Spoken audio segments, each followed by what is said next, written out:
2019 मध्ये एक प्रश्न डायमेन्शन वरती आलेला आहे. बघूयात कसा सॉल्व्ह करायचा. या क्वेश्चन मध्ये बघा आपल्याला सेल्फ किंवा म्युच्युअल इंडक्टन्सचं डायमेन्शन विचारलंय. आता सेल्फ इंडक्टन्स काय असतो? सेल्फ इंडक्टन्स किंवा म्युच्युअल इंडक्टन्स म्हणजे change in magnetic flux due to electric current म्हणजे फाय अपॉन आय. बरोबर आहे. आता फाय म्हणजे काय आहे? मॅग्नेटिक फ्लक्स आहे. यासाठी फॉर्म्युला असतो आपल्याकडे बी बार डॉट ए बार, नाही का, म्हणजे बी ए कॉस थिटा. तर सिम्पली आपण बी ए घेऊया. आता बी म्हणजे काय आहे? मॅग्नेटिक फील्ड आहे. त्यासाठी आपल्याला पहिल्यांदा बीचं डायमेन्शन काढावं लागेल, मग फायचं भेटेल आणि फायवरून आपण एमचं सांगू शकतो. आता बीचं डायमेन्शन काढण्यासाठी आपल्याकडे एक फॉर्म्युला असतो बघा, that is the charge on force acting on the charge in magnetic field. काय असतो तो? F is equals to Q V B sine theta. तर सिम्पली आपण क्यू व्ही बी घेऊयात. तर बी या ठिकाणी काय असेल? तो असेल एफ अपॉन क्यू व्ही. आता एफचं डायमेन्शन काय असतं? ते असतं M1 L1 T मायनस 2, नाही का.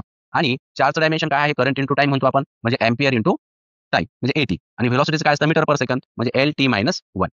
बरोबर आहे. मग यावरून आपल्याला बीचं डायमेन्शन काय भेटत आहे बघा. आपण म्हणू शकतो बीचं डायमेन्शन असेल या ठिकाणी M1. आता या ठिकाणी बघा एल या एल सोबत कॅन्सल होईल, तर एल 0 घेऊन टाकूयात. या ठिकाणी टी हा 1 आणि हा -1 कॅन्सल, -2 आणि हा एम्पियर वरती आला की A -1 बनेल. हे डायमेन्शन कशात झालं? हे डायमेन्शन झालं मॅग्नेटिक फील्डचं. कधी कधी प्रश्न मॅग्नेटिक फील्डच्या डायमेन्शनसाठी सुद्धा असतो. ठीक आहे. मग आता आपल्याला बीचं डायमेन्शन भेटलं, त्यावर आपण फायचं काढू शकतो बघा. फाय काय आहे? तो आहे B इंटू ए. तर बीचं डायमेन्शन आहे आपल्याकडे, ते आहे M1 L0 T -2 A -1 आणि एरिया म्हणजे काय? मीटर स्क्वेअर म्हणजे L2. ठीक आहे. म्हणजे इथून फायचं आपल्याला डायमेन्शन भेटेल M1 L2 T -2 A -1. ठीक आहे. आणि आपल्याला कशाचं काढायचं आहे? म्युच्युअल इंडक्टन्सचं. So M is equal to phi upon I. तर फाय काय आहे? M1 L2 T -2 A -1 divided by current आहे म्हणजे परत एम्पियर, नाही का. त्याला घ्या वरती म्हणजे आपल्याला भेटेल M1 L2 T -2 आणि A -2. तर हे असेल आपलं म्युच्युअल इंडक्टन्सचं डायमेन्शन. तर चेक करा.